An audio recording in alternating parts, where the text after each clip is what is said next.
যারা বাংলাদেশকে স্বীকার করে না, যারা দেশকে স্বীকার করে না, জাতিকে স্বীকার করে না, তারা আজকে আসছে জাতিকে নেতৃত্ব দেওয়ার জন্য। এই জামাত শিবির যে ইসলামী ব্যাংক দখল করেছে, ইসলামী ব্যাংক লুট করেছে, সেই লুটের সমস্ত টাকা দিয়ে এই বিদেশিদের হায়ার করে একটি দল যারা জামাত শিবির নামে পরিচিত, তারা এই দেশের স্বাধীনতাকে অস্বীকার করেছে। তারা এই দেশকে স্বাধীনতা চায় নাই এবং কারোর পদলেহন এবং কারোর দাসত্ব করবে, এটাই চেয়েছে এই জামাত শিবির।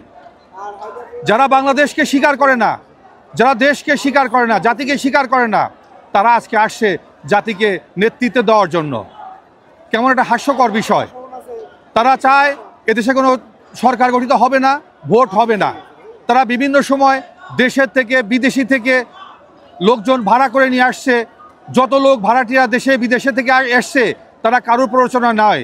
এই জামাত শিবির যে ইসলামী ব্যাংক দখল করেছে, ইসলামী ব্যাংক লুট করেছে, সেই লুটের সমস্ত টাকা দিয়ে এই বিদেশিদের হায়ার করে এই রয়ের এজেন্ট সেজে, এই পুনরায় আপনার সিআইয়ের এজেন্ট সেজে তারা আজকে এই দেশের নির্বাচনকে বানচাল করে আবার এই দেশকে পরাধীন করে রাখতে চায়। আমরা বলতে চাই, বিভিন্ন সময়ে সাধারণ জনগণ জেগে উঠেছে, সাধারণ সিপাহীরা জেগে উঠেছে এবং তারাই কিন্তু এই দেশকে রক্ষা করেছে এই শহীদ প্রেসিডেন্ট জিয়াউর রহমান এবং তার ফ্যামিলির নেতৃত্বে। আজকের দিনে দেশনায়ক তারেক রহমানের নেতৃত্বে সারা বাংলাদেশের সাধারণ জনগণ জেগে উঠেছে।